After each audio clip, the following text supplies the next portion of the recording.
defee Serigne Touba liñ ciy wax du ñun kese waaye monde islamique ñëpp a ko nangul ñëpp ponkal yëpp Serigne Baye Jaxate lu mu ko waxoon te ne ko la dee fi wut lépp ngi tey jii ñu denc fi yow la dee fi wut nekkatul màkkaa ki faasa ki xaay fu as njariñ ma sa nekk ak barke jug na fa tey ay xotta des fépp yow mi Bamba yaa di nga ñaay lu man di xew noo ngi lay yaakaar ak ay bége nun sarax nu làqunu yaa gën ay nijaay gën i baay yaa ëpp julli gu baax ak wird ëpp tasab gën fopp koor ak ajak dem jàkka yaay sunu waay te ki ko wax du jaayil dafa xam yàlla am yàlla di abid di aarif billahi di alim kulli fannin kon Serigne Bamba sunu njariñ la ñu Sénégal Antoine Marc Lassy c'est un Français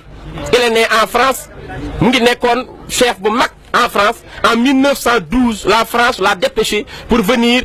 enquêter sur Cheikh Ahmadou Bamba. Il est resté avec le Cheikh de 1912 à 1915 avant d'écrire un article pour nous clarifier sur les choses de Cheikh Ahmadou Bamba. Qu'est-ce qu'il a dit? Il a dit que ce Cheikh Ahmadou Bamba détient certes une puissance innée dont la raison ne parvient pas à expliquer la source et saisir la sympathie. La soumission des hommes envers lui est extraordinaire et leur amour pour lui les rend inconditionnels. Il semble qu'il détient un secret divin et une lumière prophétique semblable à ce que nous lisons dans l'histoire des prophètes et de leur peuple. Les plus injustes des hommes et les plus ignorants sont ceux qui avaient porté contre lui de fausses accusations consistant à lui prêter l'ambition du pouvoir temporel. Ce Cheikh que j'ai rencontré se distingue par une pureté de cœur, par une bonté, par une grandeur d'âme, par un amour du bien aussi bien pour l'ami que pour l'ennemi. Qualité pour lesquelles ses prédécesseurs l'auraient envié quelques grands que fussent leur prestige, leur piété et leur sainteté. Mais je sais que les saints et les prophètes qui ont mené une guerre sainte l'ont fait sans disposer de la moitié de la force dont dispose ce Cheikh Ndiarème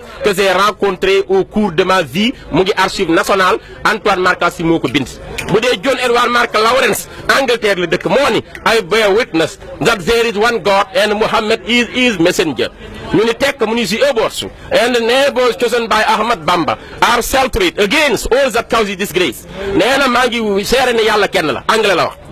yenent bi la yónni waaye Serigne Bamba ñi ko sopp ak ñi ànd ak moom mucc nañu ci loru adduna mucc ci loru àllaaxira bu dee Vaglieri Italie la dëkk dañu capisco molto bene la obra di religioso il uomo delle islame nessuno mai visto uno come il gran uomo delle islame ci Ahmadou Bamba delle Touba dafa wax ni ñu ànd ak Serigne Touba ñëpp seen aajo faju na kenn ko mel ni moom amut su dee espagnol la dafa wax ni ninguno ha incontrato en subida un hombre come el hombre del islam ci Ahmadou Bamba es el solo sin armas con una gran fe que ha abierto todas las puertas de la felicidad para siempre kon ñëpp xam nañ Sëñ Tuuba njaago yi sax moom lay tëjee yenn saa yi ma romb njaago mu ni ma Abdoulaye Diop Bichri ma ni ko waaw mu ni ma korom ma ni ko koroot mu ni leef ma ni uyees mu ni ma Cheikh Ahmadou Bamba acc na loole amul morom